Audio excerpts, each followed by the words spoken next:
Good morning, students. Let us start our lecture.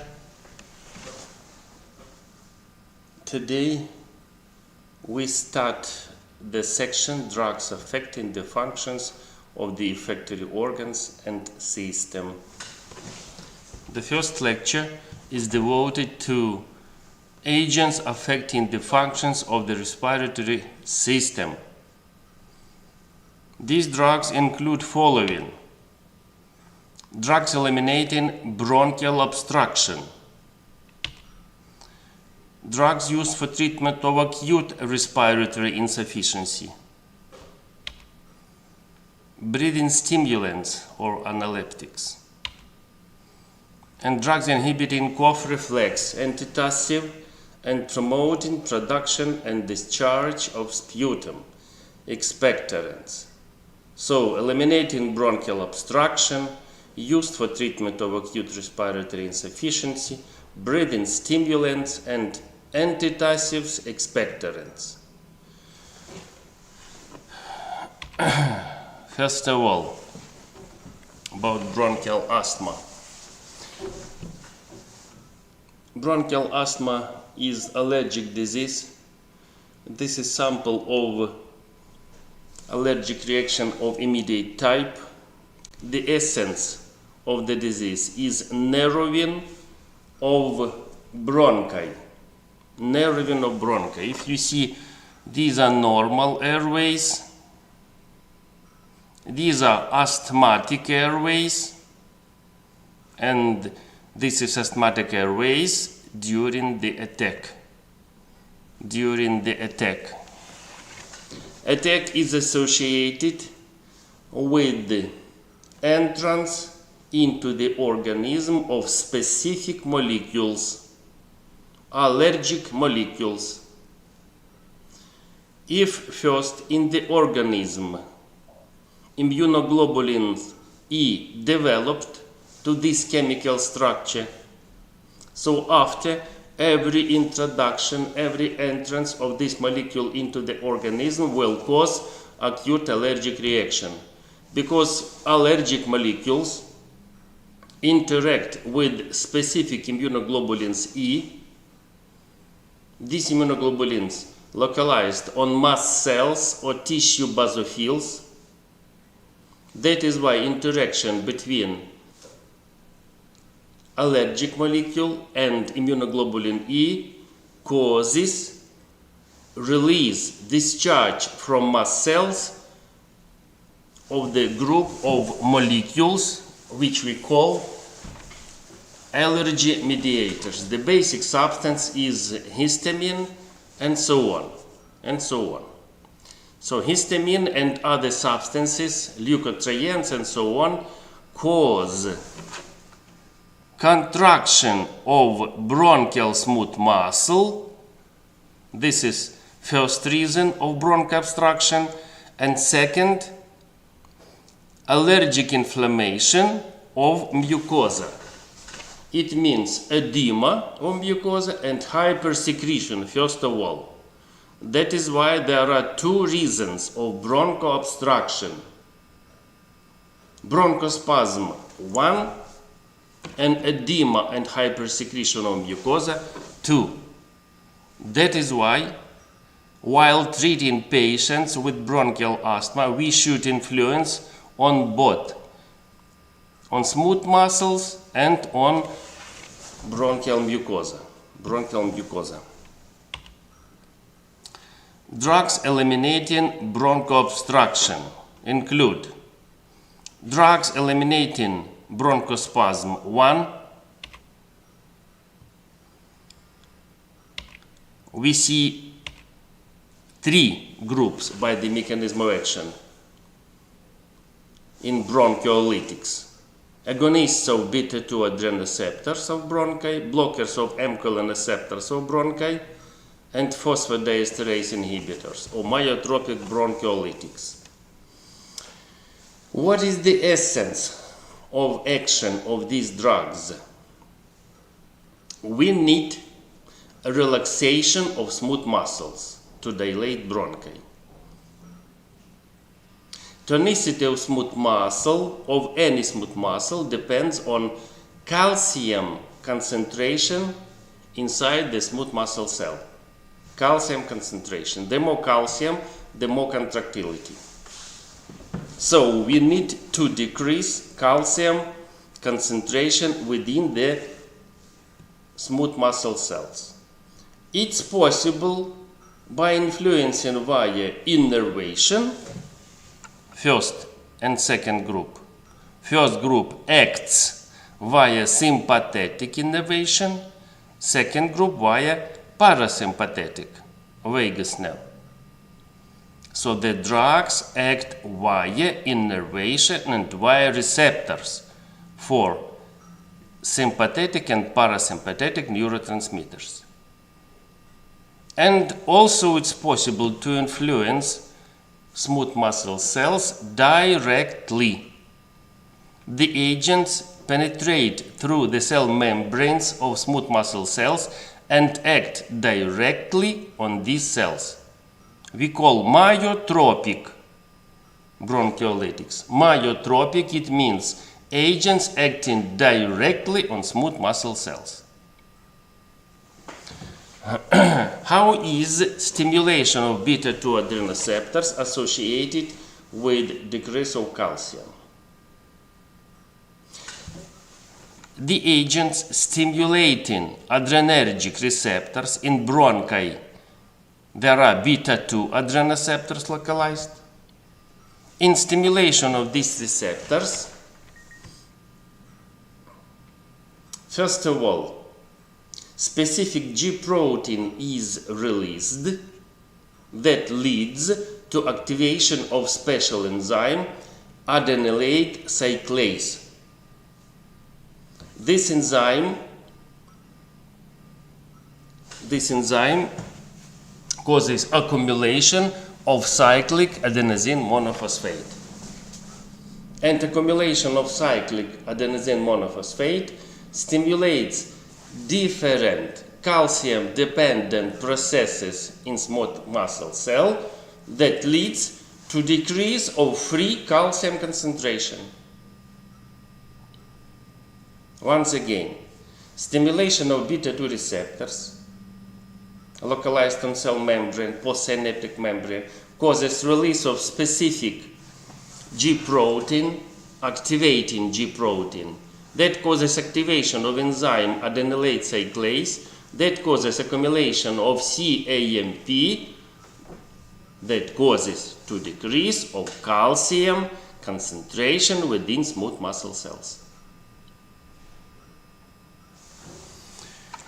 Parasympathetic nerve, vagus nerve, innervating bronchial smooth muscle, releases acetylcholine.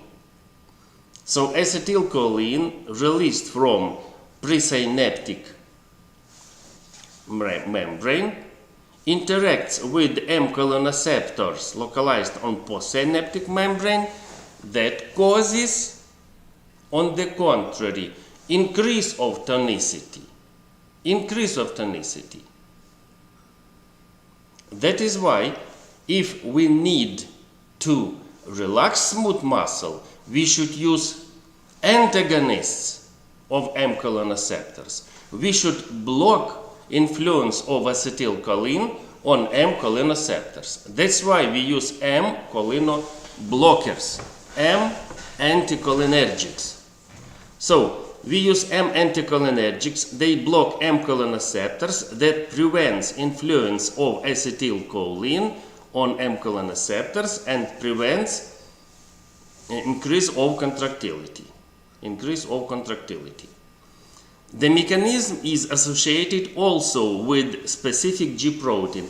Acetylcholine, unlike norepinephrine, noradrenaline, acetylcholine stimulates cholinereceptors that causes specific G protein activating guanylate cyclase.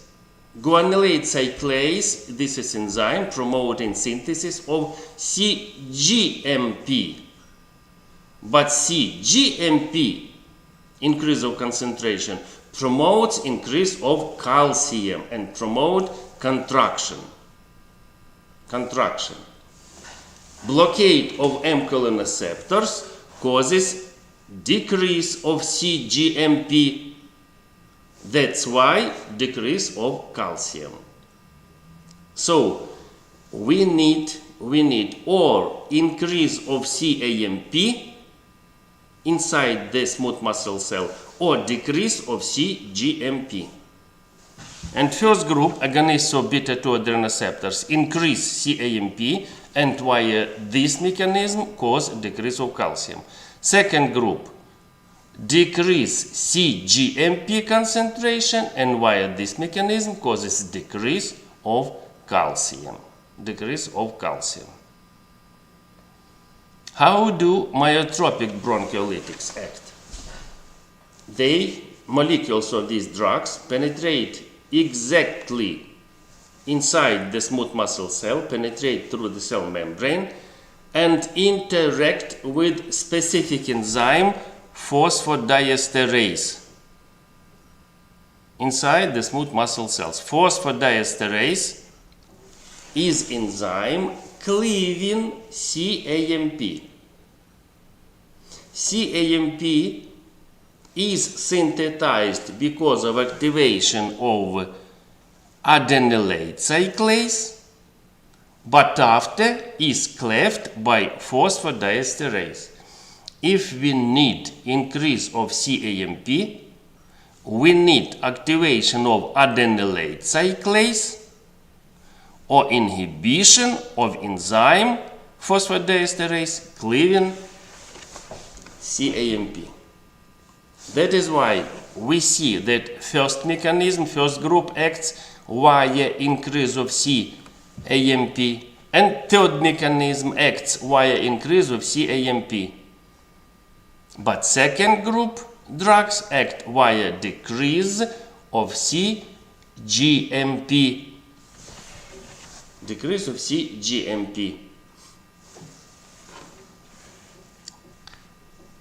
And now more precisely. Agonists of beta-2 adrenoceptors of bronchi. Historically, they include several groups, from least specific to most specific. All the drugs are less specific. New drugs, later drugs, are more specific. The least specific agents are sympathomimetics, including ephedrine, phenylpropanolamine.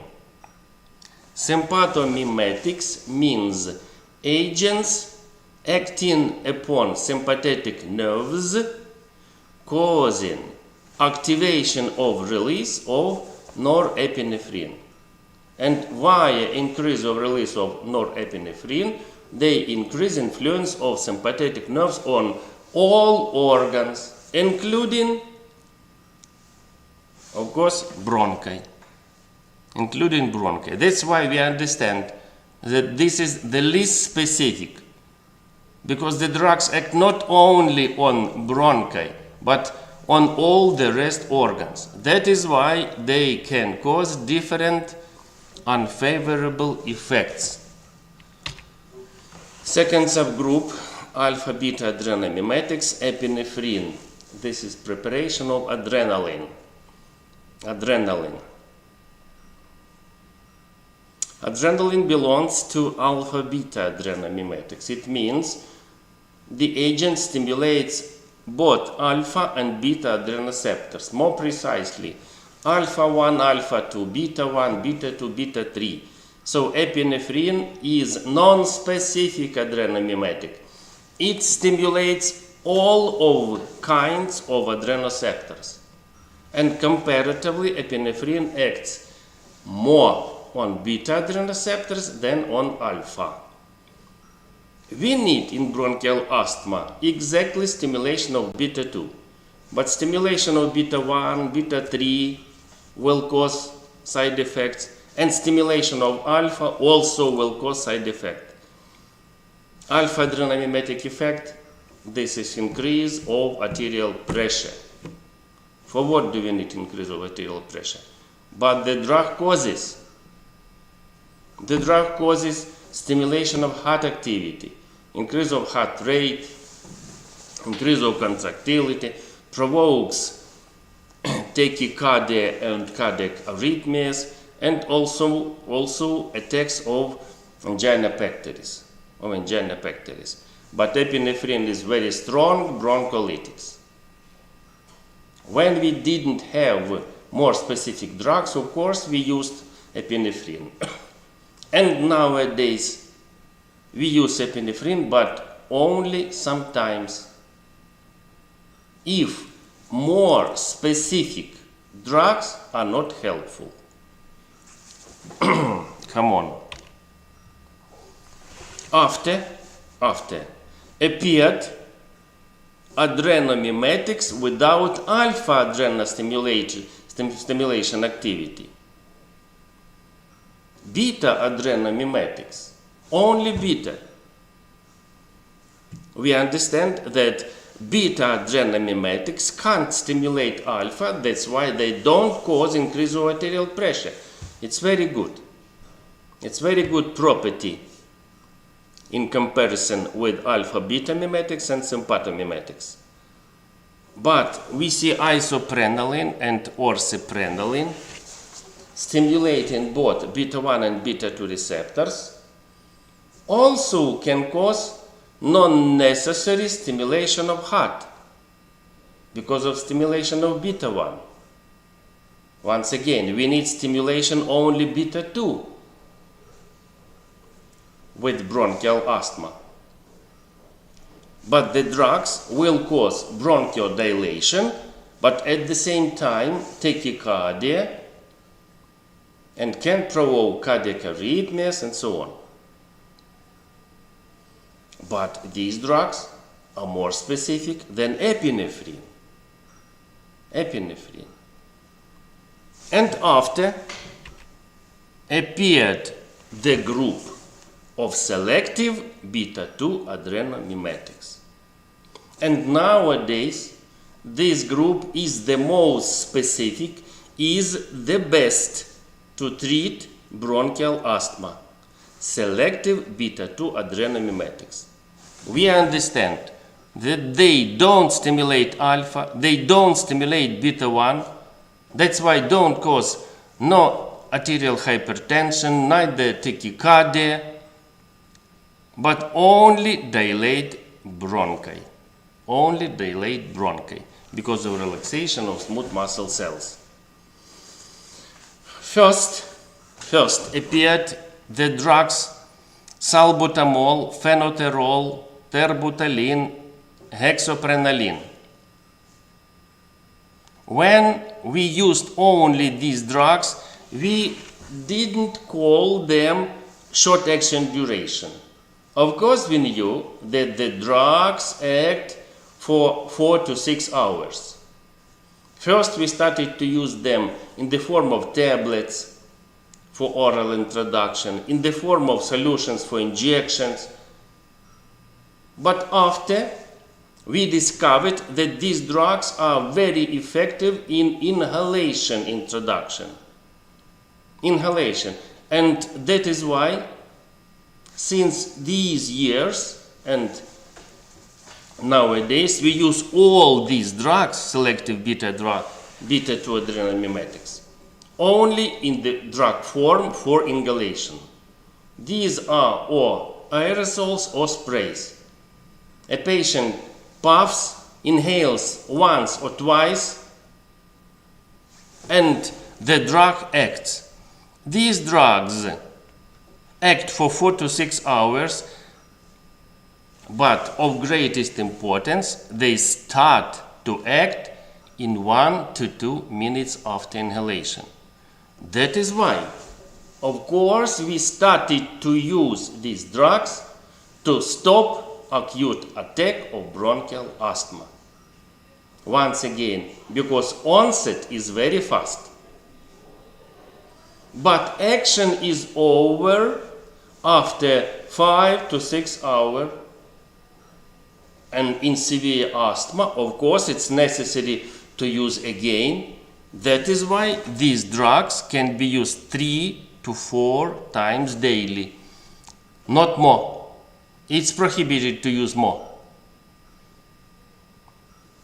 If you will use more often, it can cause opposite reaction. The drug can provoke more bronchoconstriction. That is why only 3 to 4 times. 3 to 4 times. After several years appeared the drugs with the same mechanism but long action duration. Formoterol, clenbuterol, salmeterol. Also we used and nowadays use in the form of inhalation, and one inhalation acts within 10 to 12 hours. 10 to 12 hours. That is why, comparatively to first group, it's possible to use these drugs once or twice daily. But as for onset, clenbuterol and salmeterol act in 20, 25, 30 minutes. It's impossible to use to stop acute attack. But formoterol acts also fast, like the agents from the first subgroup. It acts in a few minutes. 1, 2, 3 minutes and attack is over. That is why nowadays formoterol is one of the most popular agents, because we can use for both and for stop of attack of bronchial asthma and for prevention of attack. But these drugs of the first subgroup we also can use both to stop attack, to prevent attacks. But it's necessary to use them or more often. But formoterol, sometimes it's enough 1 time daily, 2 times daily to control patient's condition. And several years ago, within 8 to 10 years, appeared the agents with the longest action duration for this day, because we don't know what will be in 5 years and 10 years and so on. So appeared the drugs indacaterol, bambuterol, olodaterol, and vilanterol. One inhalation of each causes effect for 24 hours. For 24 hours. Only one inhalation and prevention of attacks for day and night. But no one of these drugs acts fast. Action developed in 1 to 2 hours. That is why these drugs are not available to stop attack, but are very effective and very good to control bronchial asthma during the whole day and night. So, nowadays, to treat bronchial asthma, more often we use this group of drugs, agonists of beta-2 adrenoceptors of bronchi. Which drugs exactly? To stop attack, we use short-acting agents or formoterol. To prevent attacks, we can use all of them. Sorry. But it's better, of course, to use the agents with longest action duration. That is why more often nowadays we use third group or second group for prevention. And what can we say about isoprenaline or sertraline?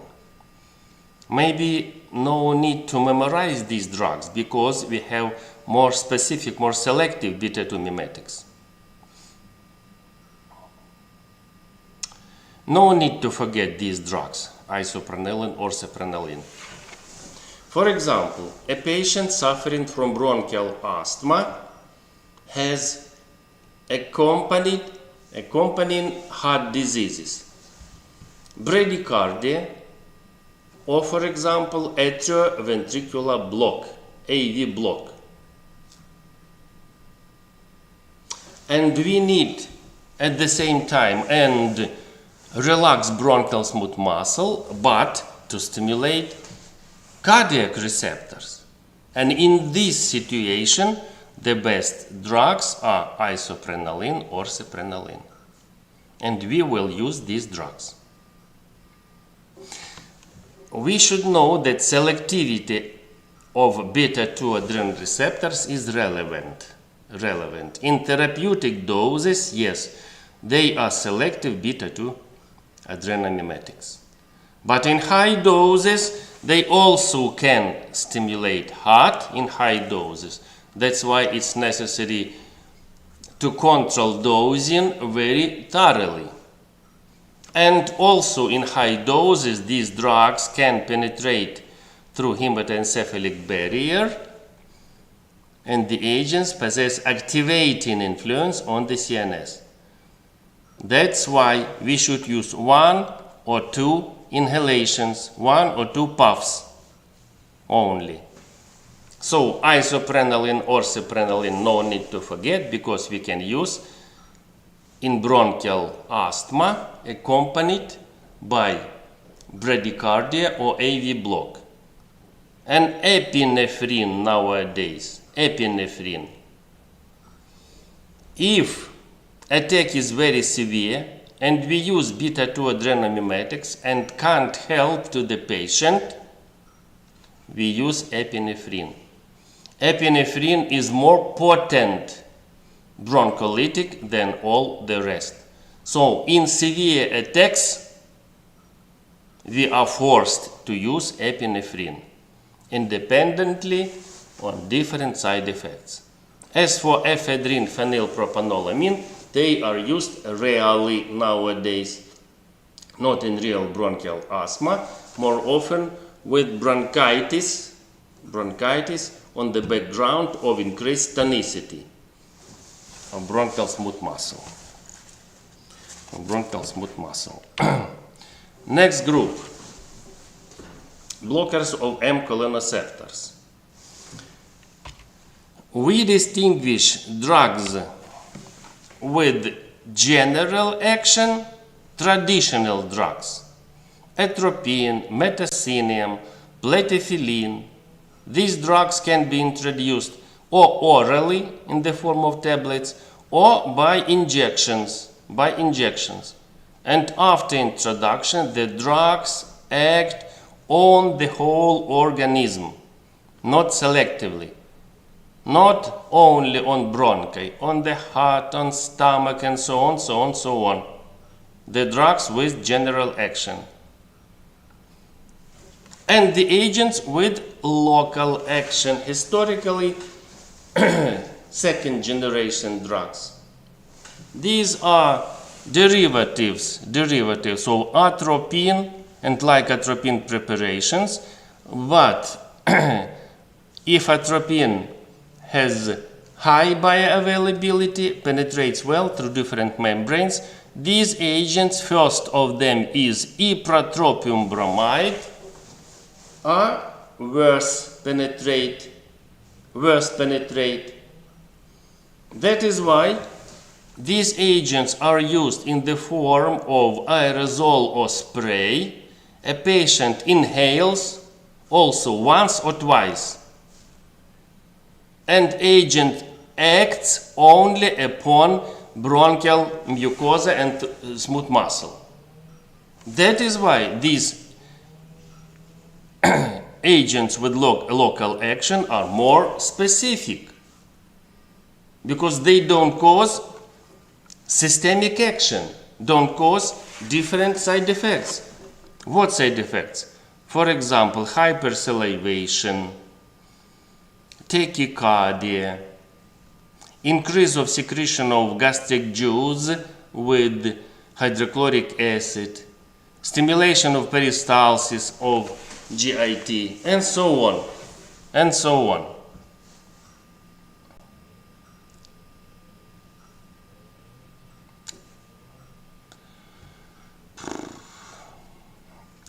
Sorry, decrease of secretion of gastric juice, decrease of peristalsis, and also impairment of vision. Impairment of vision. These drugs using in the form of inhalation don't cause these side effects. That is why nowadays we use exactly agents with local action, ipratropium, but this is older drug. It acts for 8 hours and it's necessary to use 2-3 times daily.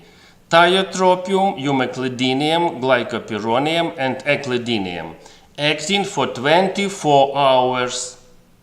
That is why more popular nowadays exactly these drugs acting for the whole day and night. Comparatively, bronchiolytic activity of beta-2 adrenomimetics and local M-cholinoblockers, comparatively,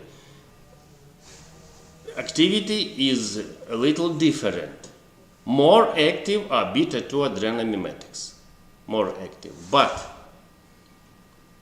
M-anticholinergics, besides influence on smooth muscle, also influence on mucosa. They decrease secretion of sputum. This is very positive mechanism for bronchial asthma. That is why topical M-anticholinergics are used not so rarely. So this is second group. And the third group, myotropic bronchiolytics or phosphodiesterase inhibitors, acting directly on smooth muscle cell.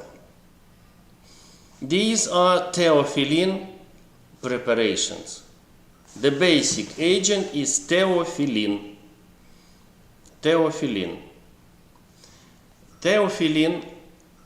penetrates through the membrane of smooth muscle cell and within smooth muscle cell interacts with the phosphodiesterase, inhibits this enzyme that leads to accumulation of CAMP, and that is why to decrease of calcium concentration and relaxation of smooth muscle. But theophylline, besides bronchiolytic action, causes stimulation of heart activity. It increases contractility of heart and also causes non-specific stimulation of CNS activity.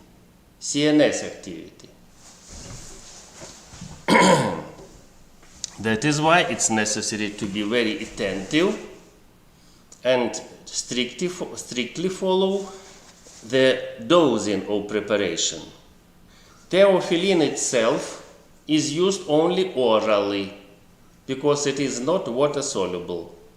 But preparations of theophylline, for example, euphylline or aminophylline, this is preparation of theophylline which is water soluble, and it is produced in both forms, in the form of tablets for oral introduction and in the form of solution in ampules for injection. Intramuscular and intravenous injection are used to stop attack of bronchial asthma, but tablets are used to prevent attacks. The drug, theophylline, aminophylline, choline theophyllinate, doxyphylline act within 6 to 7 to 8 hours within And nowadays we have retard preparations, long-acting preparations of theophylline, acting within 18, 20, and 24 hours. The names are Theobilong, Theodur, Theopec, Retafil, Theotar, Durofilin. But the agent in this preparation is theophylline. These drugs are specific preparations with prolonged release from the drug form of the agent.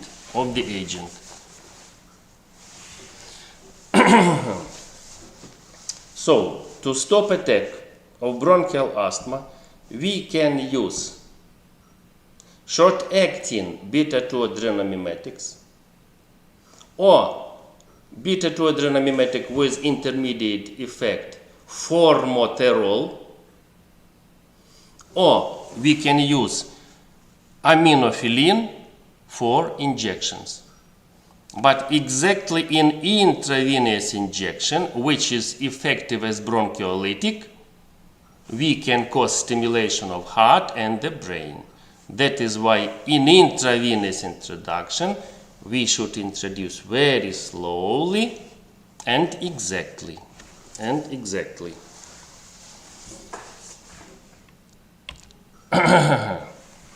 Now, short break for 10 minutes.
Let us continue our lecture.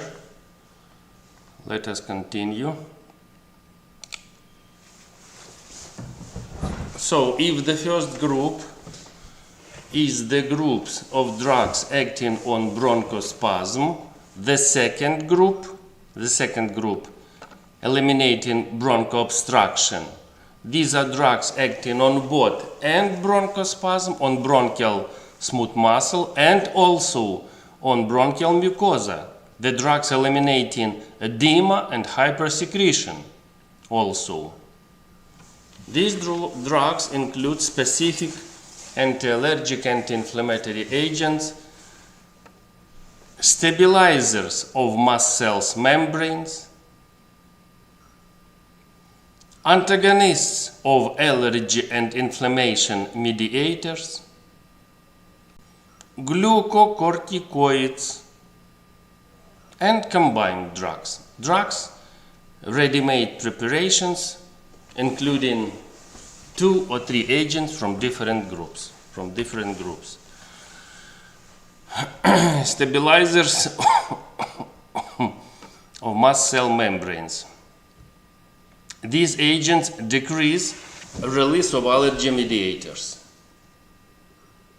That is why these are specific drugs used for allergic reactions of immediate type. Bronchial asthma belongs to this type of allergic reactions. We distinguish 2 subgroups: agents with local action and agents with systemic action. Local action, chemical name of subgroup chromones, include chromoglycic acid and nedochromyl sodium. Chromoglycic acid and nedochromyl sodium. These agents are introduced in the form of inhalation, and these agents have very poor bioavailability. That's why act only locally, act only on mucosa. That's why they can be effective only to prevent bronchial asthma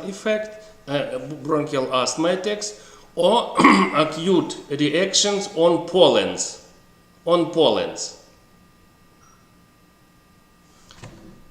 And agent with systemic action, ketotifen. Mechanism of action is the same. They inhibit release of allergy mediators from mast cells, but preparation is used orally in the form of tablets. Bioavailability is relatively high. That is why preparation is absorbed in intestine and acts on the whole organism.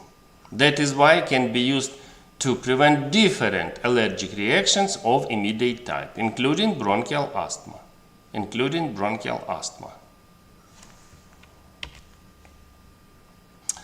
Antagonists of mediators of allergy and inflammation.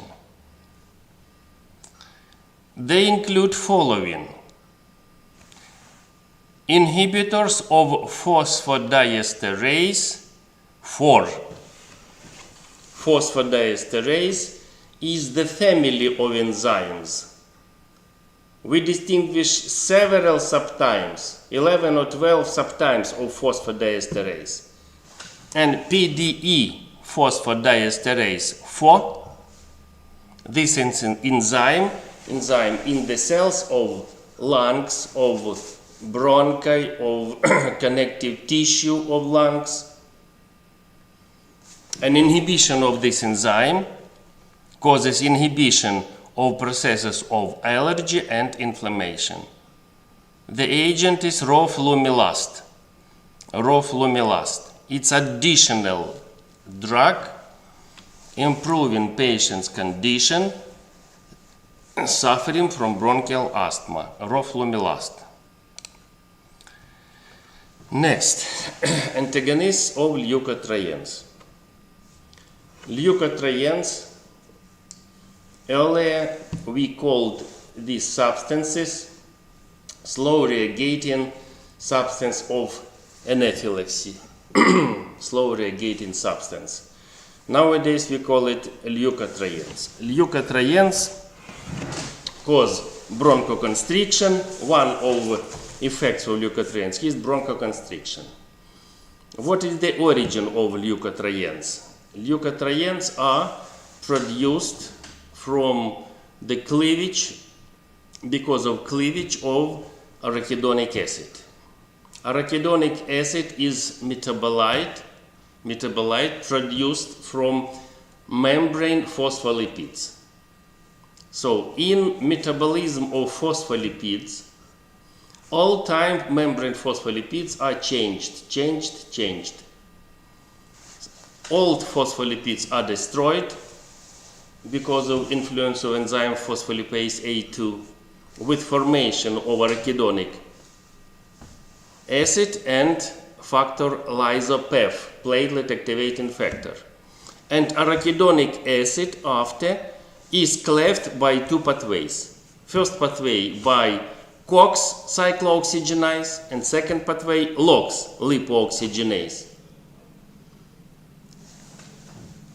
Cyclooxygenase promotes cleavage of arachidonic acid with formation of endoperoxides, prostaglandins, thromboxanes, and lipooxygenase promote cleavage with synthesis of leukotrienes. But increase of leukotriene concentration provokes worsening of patient's condition suffering from bronchial asthma, because promote increase of tonicity of bronchi. That is why we use these drugs as additional drugs to treat bronchial asthma. And we use as the drugs of the first choice in special form of bronchial asthma, so-called aspirin asthma. Asthma provoked by usage of aspirin. We know that aspirin is a trade name of acetyl salicylic acid. Acetyl salicylic acid is well known non-opioid analgesic or non-steroidal anti-inflammatory agent. When we use acetyl salicylic acid, and not obligatory, not exactly this one, any of inhibitor of COX, if we inhibit COX using the drug, arachidonic acid is being transformed by LOX with increase of synthesis of leukotrienes. So usage of non-steroidal anti-inflammatory agents or non-opioid analgesics with the mechanism of action inhibition of COX can provoke increase of bronchial tonicity. And that is why, of course, we should use anti-leukotriene preparations. You see that we distinguish inhibitor of enzyme, lipooxygenase, xylitol, but more often we use antagonists of receptors, blockers of leukotriene receptors, zafirlukast, montelukast, pranlukast и budilast. Following. Antagonist of thromboxane. Thromboxane also provoke increase of bronchial smooth muscle tonicity. That's why sometimes we can use, to decrease synthesis of thromboxane, sulotroban.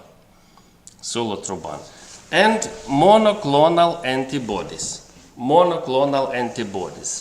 These are specific antibodies against target molecules. Nowadays, we have specific immunoglobulins, specific antibodies against immunoglobulins E. Omalizumab. Omalizumab. This is monoclonal antibody. MAB means monoclonal antibody. Reslizumab, MAB, MAB, MAB. MAB always means monoclonal antibody. So these are monoclonal antibody against immunoglobulins E. That is why in severe bronchial asthma we introduce omalizumab, which binds to immunoglobulins E, that leads to improvement of patient's condition. Improvement of patient condition. We also use monoclonal antibodies to different cytokines, interleukin 5, reslizumab, mepolizumab, infliximab, tumor necrosis factor alpha, this is infliximab, tumor necrosis factor alpha and beta, etanercept, interleukin 13, lebrikizumab, tralokinumab, and interleukin 4 alpha, dupilumab. Monoclonal antibodies blocking these target molecules inhibit manifestations of allergic reaction and inflammatory reaction in bronchial asthma. Next, glucocorticoids. One of the most effective, the strongest agents with anti-inflammatory and anti-allergic activity are preparations of glucocorticoid hormones.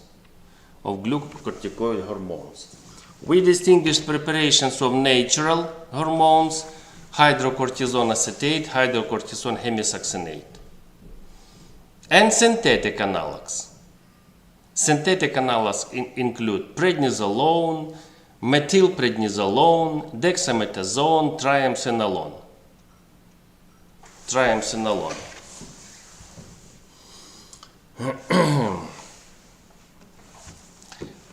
Both and natural and synthetic act on the whole organism. These are drugs introduced or intramuscularly or intravenously, and the drugs act systemically. These are very potent anti-allergic, anti-inflammatory agents, and they inhibit allergic reaction acting on both cells and also on antibodies, on different cytokines. More precisely, we will discuss with you in a few lectures. But these drugs are very potent anti-allergic, anti-inflammatory agent, but with additional broncholytic effect. But at the same time, they cause a lot of side effects associated with their hormonal activity. First of all, these are preparations of glucocorticoids. Glucocorticoids are a group of hormones of adrenal cortex. Glucocorticoids are counter-insulinic factors. They inhibit influence of insulin. That is why they cause increase of glucose level, so-called glucocorticoid steroidal diabetes. The increase of glucose level and glucosuria. It's first. Second, if less glucose enter the cells, muscle cell, hepatocytes, less glucose, this stimulates glyconeogenesis, because the cells need energy. Promotion of glyconeogenesis means amino acids are used for synthesis of energy instead of synthesis of proteins. So stimulation of glyconeogenesis causes inhibition of protein synthesis, and that is why inhibition, suppression of protein-dependent processes such as proliferation and regeneration. Regeneration, first of all, this can cause development of gastritis and ulcer of stomach with ulceric bleedings. Besides this, non-healing wounds in different areas, inhibition of proliferation causes inhibition of immunity, so-called immunodepressive effect, and both inhibition, and this is associated with anti-allergic activity, but at the same time, a patient starts to be sick with infectious diseases.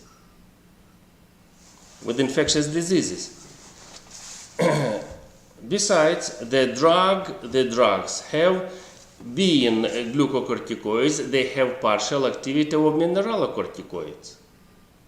That is why they provoke accumulation of sodium and water in the organism. It means edemas and arterial hypertension, but at the same time, discharge of potassium, so they can cause hypokalemia, and discharge of calcium. In long taken, they cause development of a decrease of calcium concentration in bones, and so on, and so on. So, a lot of different side effects. That is why we use glucocorticoid preparations only in severe condition of the patients. But nowadays appeared glucocorticoids with local action, with local or topical glucocorticoids, which are of greatest importance nowadays, These are beclometazone, budesonide, flunizolide, fluticasone, mometazone, cyclizonide. These agents are derivatives of glucocorticoid hormones which are not absorbed through mucosa. They are used in the form of inhalation and act only on airways.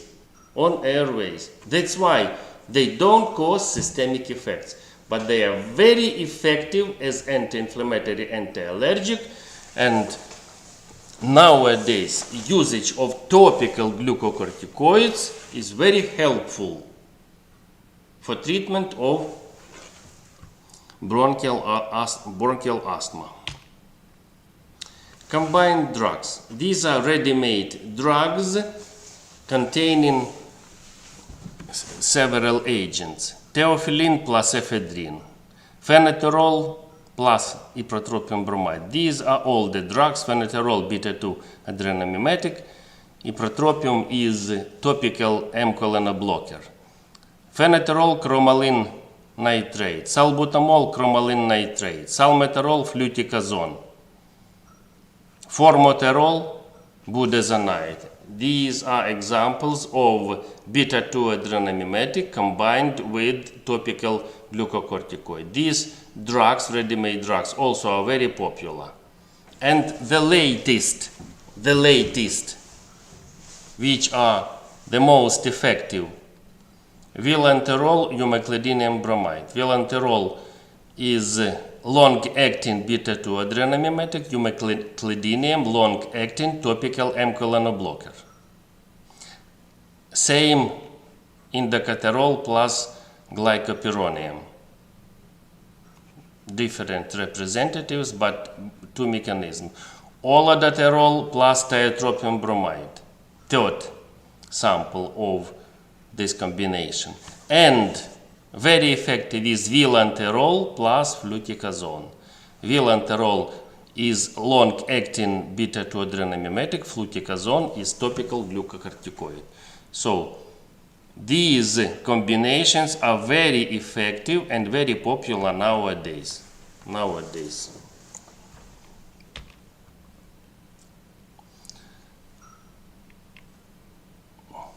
For today, we will finish the lecture. You may be free. Goodbye.